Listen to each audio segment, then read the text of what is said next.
সূরাতুল ইখলাস কোরআনুল কারীমের ভিতরে সবচাইতে ছোট যে কয়টি সূরা আছে তার ভিতরে সূরাতুল ইখলাস একটি, ঠিক কি না? সূরাতুল ইখলাস মুখস্থ নাই এমন কাউকে পাওয়া যাবে? এমন কাউকে পাওয়া যাবে না। প্রায় মানুষেরই সূরাতুল ইখলাস মুখস্থ আছে, আছে না? আছে। ছোট্ট একটা সূরা, এই সূরার ভিতরে কি আছে আমরা একটু দেখতে চাই। আল্লাহ তাআলা যদি তৌফিক দেন আমরা এই সূরা থেকে বেশ কিছু কথা বলবো, ধৈর্যের সাথে আমরা সেই কথাগুলো শুনবো। কোরআনের কথা শুনলেও সওয়াব, বললেও সওয়াব, সেটা আমলে আনলেও সওয়াব। বলেন আলহামদুলিল্লাহ। তাহলে আমরা সূরাতুল ইখলাস আমরা তেলাওয়াত করি। আউযু বিল্লাহি মিনাশ শাইতানির রাজিম। বিসমিল্লাহির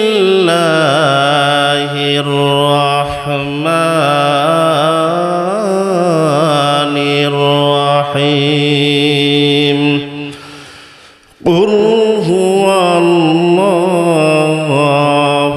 আহাদ আল্লাহুস সামাদ লাম ইয়ালিদ ওয়া লাম ইউলাদ ওয়া লাম ইয়াকুল লাহু কুফুয়ান আহাদ। কোরআনুল কারীম তেলাওয়াত করার পূর্বে পড়তে হবে আউযু বিল্লাহি মিনাশ শাইতানির রাজিম, এটা পড়তেই হবে। নামাজের পূর্বে আউযু বিল্লাহ পড়তে হবে এমন কোনো কথা নাই।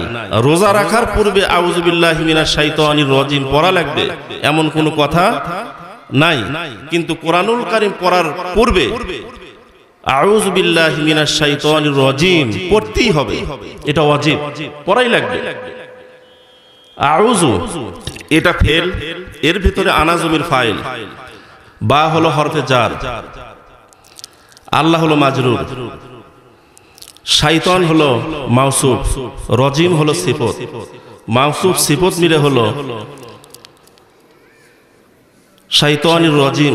আউযু বিল্লাহি মিনাশ শাইতানির রাজিম। হরফে জারের হলো মাজরুর, জার আর মাজরুর মিলে হলো মুতাআল্লিক।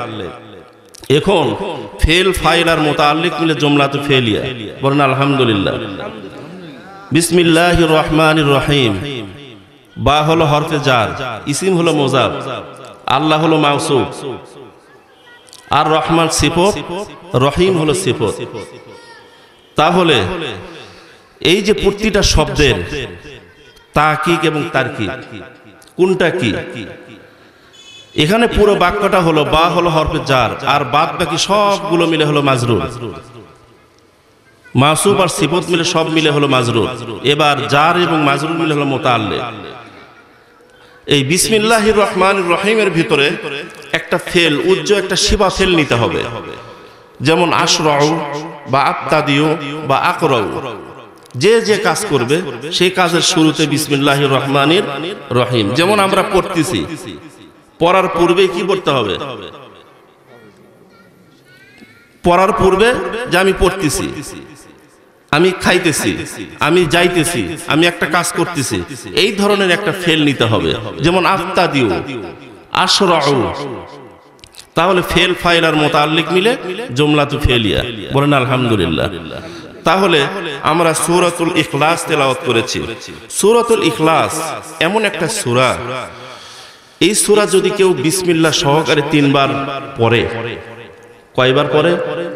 3 বার যদি বিসমিল্লাহ সহকারে পড়ে, তাহলে তার এক খতম কোরআন পড়ার সওয়াব হয়ে যায়। বলেন না সুবহানাল্লাহ। সূরাটা অনেক গুরুত্বপূর্ণ একটা সূরা, বলে আলহামদুলিল্লাহ। সূরাতুল ইখলাস আমরা জানব। আমাদের নবীজি যখন মক্কার মানুষের কাছে ইসলামের দাওয়াত দিচ্ছিলেন, কোরআনের দাওয়াত যখন মানুষদেরকে দিচ্ছিলেন যে তোমরা এক আল্লাহর ইবাদত করো, তোমরা ইসলামের দিকে আসো, তোমরা কোরআনের দিকে আসো, তোমরা ভালো এই কাজ করো না, এই কাজ করো। এইরকম ভাবে মানুষদের মধ্যে যখন ভালো ভালো কাজ করার জন্য আহ্বান করতে লাগলেন, তখন মক্কার কাফেরগণ বলল যে হে মুহাম্মদ, তোমার আল্লাহটা কে? তোমার আল্লাহ কে? তোমার আল্লাহর পরিচয় কি? বাইয়িন লানা নাসাবা, তোমার আল্লাহর বংশধারা কি? তোমার আল্লাহর বংশ পরিচয়টা কি? তোমার আল্লাহটা কে? আমাদের কিন্তু প্রত্যেকের একটা করে পরিচয় আছে, আছে না ভাই? আছে। নাম কি, পিতার নাম কি, মাতার নাম কি, প্রত্যেকের সবার কিন্তু পরিচয় আছে। কিন্তু আল্লাহর পরিচয় কি? আল্লাহর পিতাকে, মাতাকে, কি অবস্থা, বাড়ি কোথায়? এইভাবে মক্কার কাফেররা মুহাম্মদ সাল্লাল্লাহু আলাইহি সাল্লামের নিকট জিজ্ঞাসা করলো যে হে মুহাম্মদ, তুমি যে আল্লাহর দিকে আমাদেরকে আহ্বান করো, তোমার আল্লাহটা কে? তোমার আল্লাহর পরিচয় কি? এটা তুমি আগে শোনাও, তারপরে তোমার কথা আমরা শুনবো। তাহলে তখন নবীজি একটু চিন্তায় পড়ে গেলেন। আল্লাহ তাআলা বললেন, চিন্তার কোনো কারণ নাই হে হাবিব, চিন্তার কোনো কারণ নাই। সাথে সাথে সূরাতুল ইখলাস নবীজির প্রতি অবতীর্ণ করে দিলেন। বলেন না সুবহানাল্লাহ। তাহলে এই সূরাতুল ইখলাস এমন একটা সূরা, যেই সূরাটা ছোট্ট একটা সূরার ভিতরে আমার আল্লাহর পরিচয় সুন্দরভাবে তুলে ধরেছেন। বলেন না সুবহানাল্লাহ। কুল হুয়াল্লাহু আহাদ। কুল, হে রাসূল আপনি বলুন। আমর হাজার মারুফের সিগা, আমর হাজার মারুফের সিগা। কুল, আনতা জমির হলো ফাইল, ফেল এবং ফাইল। হুয়া হলো মুবতাদা, আল্লাহ মুবতাদা, আহাদ হলো খবর। হে রাসূল, হে আমার হাবিব আপনি বলুন। হুয়া তিনি, আল্লাহ হলো তিনি, যিনি হলো আহাদ এক। কয়জন? একজন। আল্লাহর প্রথম পরিচয় কি? আল্লাহ হলো একজন। এটা হলো আল্লাহর প্রথম পরিচয়। আমাদের প্রথম পরিচয় হলো নাম কি? নাম বলতে হয়, তারপর পিতার নাম বলতে হয়, তারপরে গ্রাম কোনটা, তারপরে থানা কোনটা, জেলা কোনটা, এইভাবে একটা পরিচয় আছে। আল্লাহ রাব্বুল আলামিন তার হাবিবের নিকট বলে দিলেন, হে হাবিব আপনি বলুন কুল হুয়াল্লাহু আহাদ। আপনি বলুন যে আল্লাহ হলো তিনি, যিনি হলো একজন। এখানে আল্লাহ রাব্বুল আলামিন হুয়াল্লাহু আহাদ ব্যবহার করলেন, আহাদ ব্যবহার করলেন, ওয়াহিদ কিন্তু দিলেন না। আহাদ এমন একটা গুণবাচক শব্দ যেটা একমাত্র আল্লাহর শানেই ব্যবহার করা হয়। আল্লাহর শানে ব্যবহার করা হয়। আল্লাহ এমন একজন সত্তা, মানে তিনি হলো এক এবং অদ্বিতীয়, আর কোনো কেউ নাই। এটা হলো তার প্রথম পরিচয়। সুবহানাল্লাহ।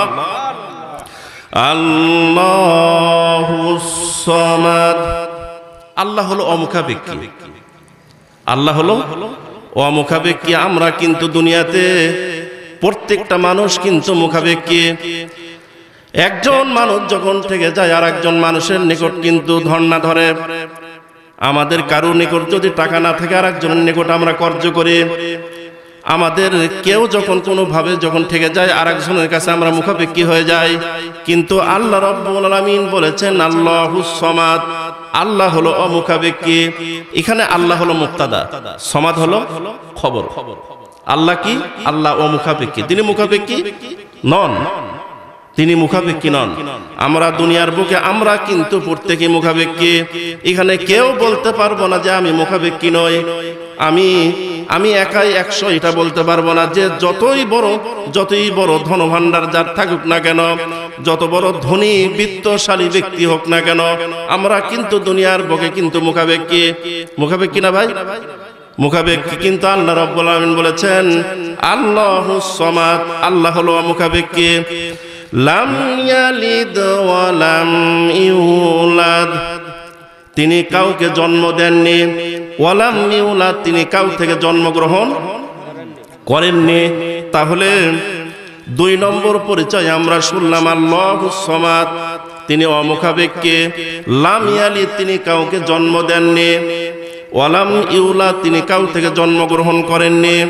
এখানে লাম ইয়ালিদ মোজারের সিগা, মোজারের পূর্বে যখন লাম ব্যবহার করা হয় তখন সেই মোজারের অর্থ কিন্তু মাজি হিসাবে চলে আসে। বলেন না আলহামদুলিল্লাহ।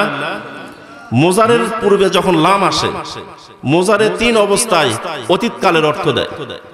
মোজারে 3 অবস্থায় অতীতকালের অর্থ দেয়। যেহেতু এর একটা মাদ্রাসার প্রোগ্রাম, এখানে আলিম ওলামার সংখ্যা বেশি, বলি আলহামদুলিল্লাহ।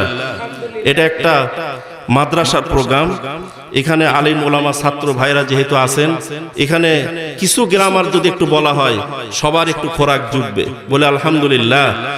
তাহলে লাম ইয়ালিদ, মোজারের পূর্বে লাম ব্যবহার করা হলে সেটা মোজারের অর্থ দেয় না, সেটা কিসের অর্থ দেয়? মাজির অর্থ দেয়, অতীতকালের অর্থ চলে আসে। লাম ইয়ালিদ, তিনি কাউকে জন্ম দেননি। ওয়ালাম ইউলাদ, তিনি কাউ থেকে জন্ম গ্রহণ করেননি।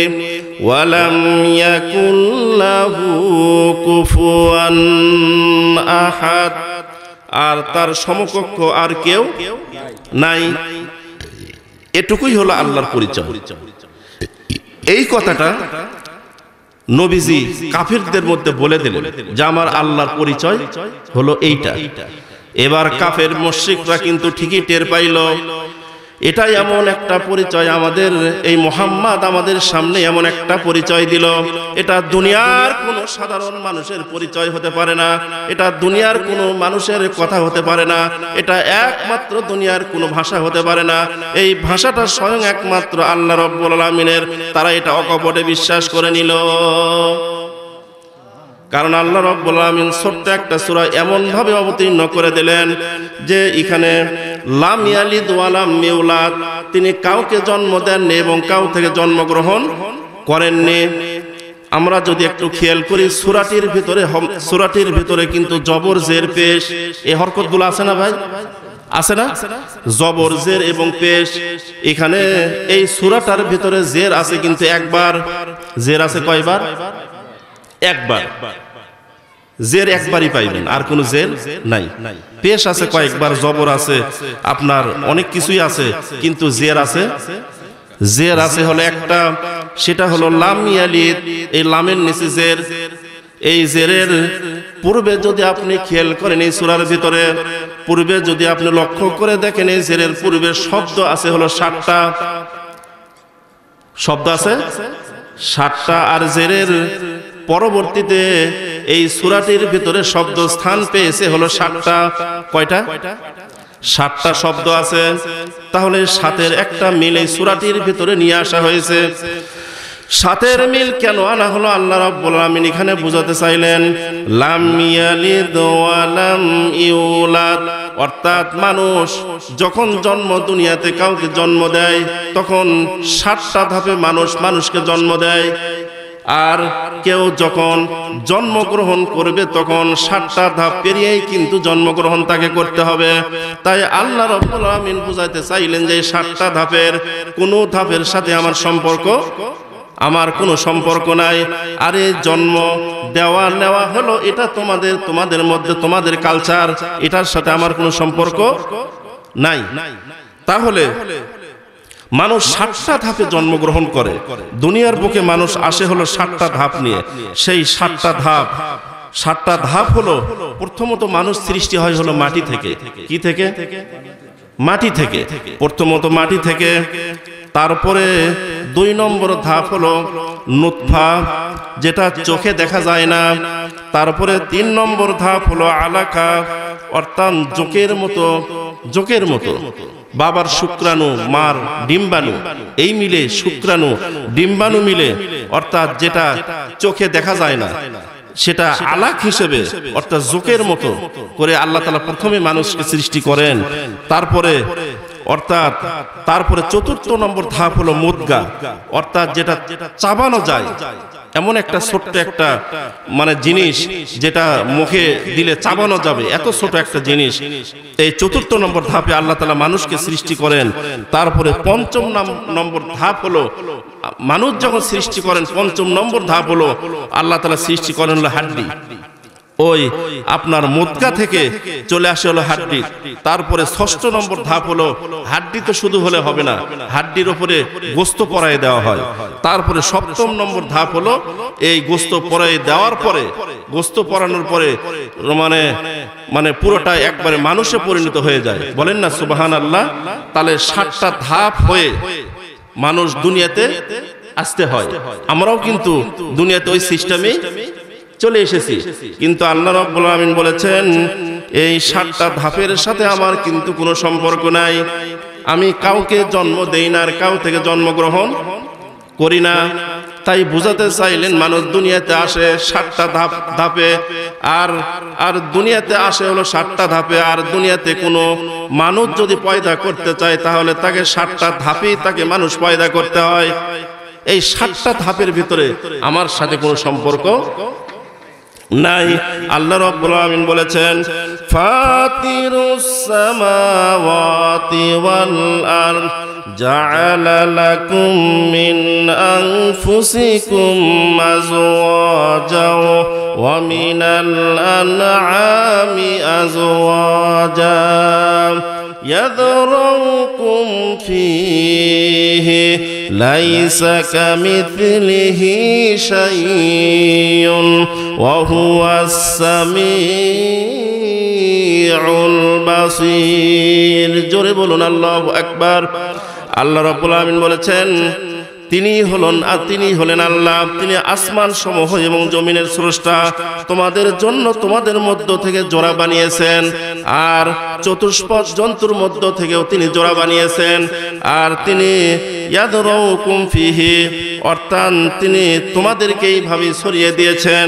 আর এই লাইসা কামিসলিহি শাইউন, তার মতো কিন্তু কিছু নাই। অর্থাৎ ছড়িয়ে দেওয়া এই মানুষের সৃষ্টি, মানুষে এই যে বিভিন্ন সৃষ্টিকুল মানুষের জন্ম বৃত্তান্ত, এটা তোমাদের কালচার, এটার সাথে কিন্তু আমার কোনো সম্পর্ক নাই। আল্লাহ রাব্বুল আলামিন সেটাই বুঝাইলেন যে মানুষ 7টা ধাপে দুনিয়াতে আসে, সেই 7টা ধাপের মধ্যে আমার কোনো সম্পর্ক, আমার কিন্তু কোনো সম্পর্ক নাই। এবার যদি লাম ইয়ালিদ, এই লামের নিচে জের আছে, জেরের পূর্বে যদি আমরা একটু খেয়াল করে দেখি, এখানে অক্ষর আছে হলো 23টে। কয়টা?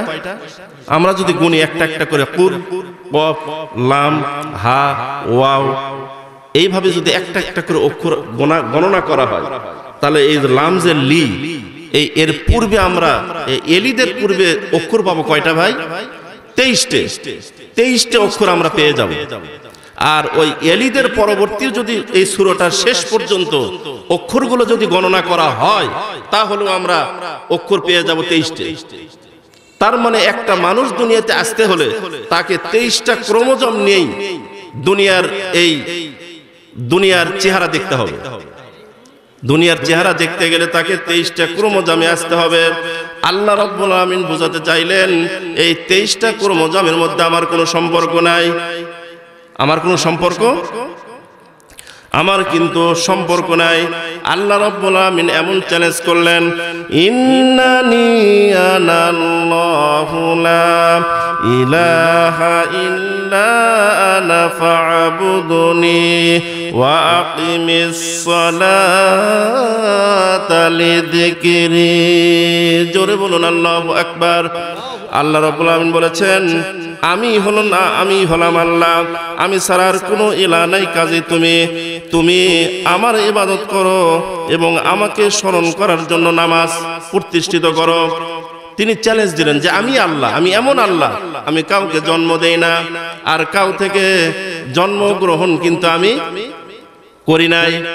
আর এই জন্ম বৃত্তান্ত, এই দুনিয়াতে যা আবাদ সৃষ্টি করা হয়েছে এটা তোমাদের কালচার, তোমরা জন্ম দাও, তোমরা জন্ম নেও, এর সাথে আমি আল্লাহ আমার কোনো সম্পর্ক নাই। সেই আল্লাহকে আমরা কিন্তু বিপদে পড়লে কিন্তু ঠিকই বিশ্বাস করি, ঠিকই কিন্তু ডাকি। তাই আল্লাহকে ডাকতে হবে, শুধু বিপদে পড়লে এমনটি কিন্তু নয়। আল্লাহকে ডাকতে হবে বিপদে আপদে, সদা সর্বদা, সব অবস্থায়। বলেন ঠিক কিনা? সব অবস্থায় আল্লাহকে ডাকতে হবে। কিন্তু যখন আমরা কোনো বিপদে পড়ি তখন আমরা আল্লাহকে ডাকি, ঠিক কিনা? নৌকাতে কোথাও যখন নদীতে নৌকা যাচ্ছে, ওই নৌকাতে যখন আমরা উঠি তখন কিন্তু ঠিকই আল্লাহকে কিন্তু ডাকি। যখন নৌকার ভিতরে যখন উঠে দেখি যে ঝড় তুফান হচ্ছে, তখন আল্লাহকে ঠিকই আমরা স্মরণ করি। আল্লাহ রাব্বুল আলামিন সেই কথাটাই বলেছেন, ফাইদা রাকিবু ফিল ফুলকি দাউল্লাহা মুখলিসিনা লাহুদ দীন ফালাম্মা নানজাহুম ইলাল বাররি ইযা হুম ইউশরিকুন। জোরে বলুন আল্লাহু আকবার। আল্লাহ রাব্বুল আলামিন বলেছেন, তারা যখন নৌকায় আরোহণ করে তখন তারা একনিষ্ঠভাবে আল্লাহকে ডাকে। সেই কথাটাও আল্লাহ তাআলা কিন্তু গোপন করেন নাই, যে আমরা নৌকাতে ওঠার পরে যখন কোনো বিপদে পড়ে, যখন কোনো বিপদে পড়ে যায় তখন কিন্তু আল্লাহকে বেশি বেশি স্মরণ করে। কিন্তু আল্লাহকে স্মরণ করতে হবে আপদে বিপদে সদা সর্বদাই। আপনি অসুস্থ, আপনি আল্লাহকে স্মরণ করতে হবে। অর্থাৎ যে অবস্থায় আমরা থাকি না কেন আল্লাহকে স্মরণ করতে হবে। আমার অনেকগুলো কিন্তু নাম আছে, আমার নাম আছে, তোমরা যে নামেই আমাকে ডাকো না কেন। আল্লাহ রাব্বুল আলামিন বলেছেন, কুলিদুল্লাহা আবিদুর রহমানা আইয়াম্মা তাদউ ফালাহুল আসমাউল হুসনা ওয়ালা তাজহার বিসলাতিকা ওয়ালা তুখাফিত বিহা ওয়াবতাগি বাইনা যালিকা সাবিলা। জোরে বলুন আল্লাহু আকবার। আল্লাহ রাব্বুল আলামিন বলেছেন, হে নবী, আপনি তাদেরকে বলে দেন, তারা কুলিদুল্লাহা বিদুর রহমান, তারা আমাকে যে নামেই ডাকুক না কেন আল্লাহ বলেও আমি সাড়া দেব। অর্থাৎ আমাকে যদি তারা রহমান বলেও ডাকে তাহলেও আমি তাকে সাড়া দেব। বলেন না সুবহানাল্লাহ। তাহলে আল্লাহর নামে, আল্লাহকে আমরা যে নামেই ডাকি না কেন, কিন্তু তার সিফাতি কিন্তু অনেকগুলো নাম আছে, কিন্তু আছে, তার সিফাতি অনেক নাম আছে।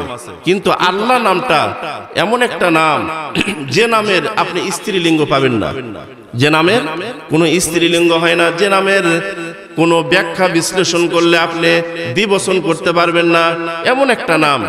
সেই নামটা হলো আল্লাহ। বলেন না আল্লাহ। এই আল্লাহ লিখতে 4টে অক্ষর লাগে। আল্লাহ, আলিফ লাম হা। প্রত্যেকটা অক্ষর যদি আমরা আলাদা আলাদা করে যদি আল্লাহকে বুঝাতে চাই তাহলেও বোঝানো কিন্তু সম্ভব। আল্লাহ লিখতে কিন্তু 4টে অক্ষর লাগে। প্রথমত আলিফ। আল্লাহু ইয়াসতাফি মিনাল মালাইকাতি রুসুলাও ওয়া মিনান নাস ইন্নাল্লাহা সামিউম বাসীর। জোরে বলুন আল্লাহু আকবার। তাহলে এই আল্লাহ শব্দের যদি আলিফটা যদি বাদ দিয়ে দেয় থাকে লিল্লাহ, থাকে কি লিল্লাহ। এবার লিল্লাহ দিয়ে যদি আল্লাহকে বোঝাতে চান, লিল্লাহি মা ফিস সামাওয়াতি ওয়া মা ফিল আরদ ওয়া ইন মা ফি আনফুসিকুম আও তুখফুহু ইউহাসিবুকুম বিহিল্লাহ। জোরে বলুন আল্লাহু আকবার। তাহলে লিল্লাহ দিয়ে আল্লাহর পরিচয় আমরা কিন্তু জানতে পারলাম। এবার লি যদি আপনি বাদ দেন থাকে লাহু মা ফিস সামাওয়াতি ওয়া মা ফিল আরদ। জোরে বলুন আল্লাহু আকবার। এবার যদি লাহুর যদি আপনি লামটাও যদি বাদ দিয়ে দেন, এবার থাকে হলো হুয়াল্লাহুল্লাযী লা ইলাহা ইল্লাহু। জোরে বলুন আল্লাহু আকবার। এবার এই আল্লাহ শব্দটা এমন প্রত্যেকটা অক্ষর, প্রত্যেকটাই শব্দের ভিতরে অক্ষর যদি ভাগ ভাগ করে যদি আমরা, অর্থাৎ তার নামটাকে যদি আমরা বোঝাতে চাই তাহলেও কিন্তু বোঝানো সম্ভব। বলেন না সুবহানাল্লাহ। তাহলে আল্লাহ এমন একটা নাম, যে নাম জপলেও মধুর লাগে, যে নাম জপলেও দিলটা কিন্তু শান্তি পায়। আমরা দেখবেন অনেকেই ক্লান্ত হলে, অনেকেই পরিশ্রম করার দ্বারা যখন ক্লান্ত হয়ে পড়ে তখন এমনিতেই কিন্তু মুখ দিয়ে বের করে আল্লাহ, বলে না আল্লাহ, তাহলে দেখবেন অন্তরটা শীতল হয়। আল্লাহু আল্লাহু কি যে মধুর নাম, আল্লাহু আল্লাহু কি যে মধুর নাম। আল্লাহর নামটা মধুর একটা নাম। সুতরাং আল্লাহ রাব্বুল আলামিন সূরাতুল ইখলাসের ভিতরে এমন কিছু কথা বললেন যে হে নবী, আপনি তাদেরকে বলে দেন যে আল্লাহ হলো তিনি, যিনি হলো একজন, আল্লাহুস সামাদ, তিনি হলো অমুখাপেক্ষী, তার কিন্তু কোনো মুখাপেক্ষী হতে হয় না।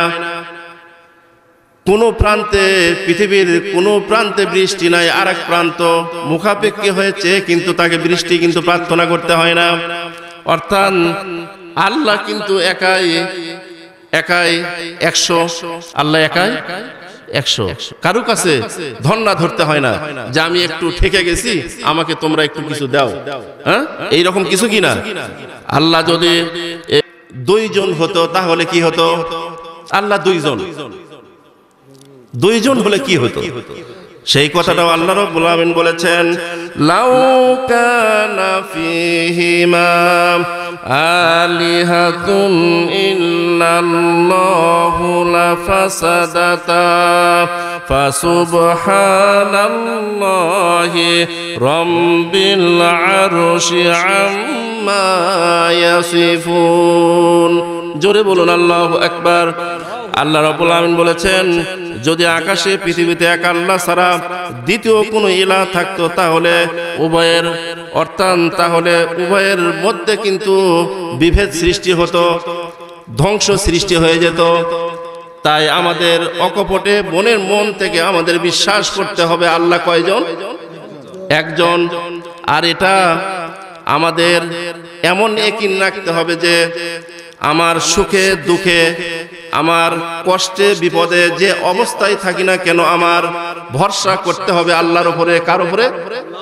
আল্লাহর উপরে ভরসা করতে হবে। কোনো মাজারের প্রতি কিন্তু আমাদের ভরসা করা যাবে না, কোনো পীরের প্রতি কিন্তু আমাদের ভরসা করা যাবে না। এখন আমাদের দেশে এমন অবস্থা হয়েছে যে কমপক্ষে পীরের উপর যদি ভরসা না করেন তাহলে আল্লাহকে পাওয়া সম্ভব না, এমনও কথা বলা হয়। আর তোমার সর্বপ্রথম আল্লাহ হলো পীর সাহেব। বলেন তো কি সাহেব? পীর সাহেব। এটা বিশ্বাস করা যাবে না। আমাকে খাওয়াতে পারেন আল্লাহ, আমাকে পড়াইতে পারেন আল্লাহ, আমাকে সুখে রাখতে পারেন হলো আল্লাহ, আমাকে দুঃখেও রাখতে পারেন আল্লাহ, সব সময় আপনাকে ভালো রাখতে পারেন হলো আল্লাহ।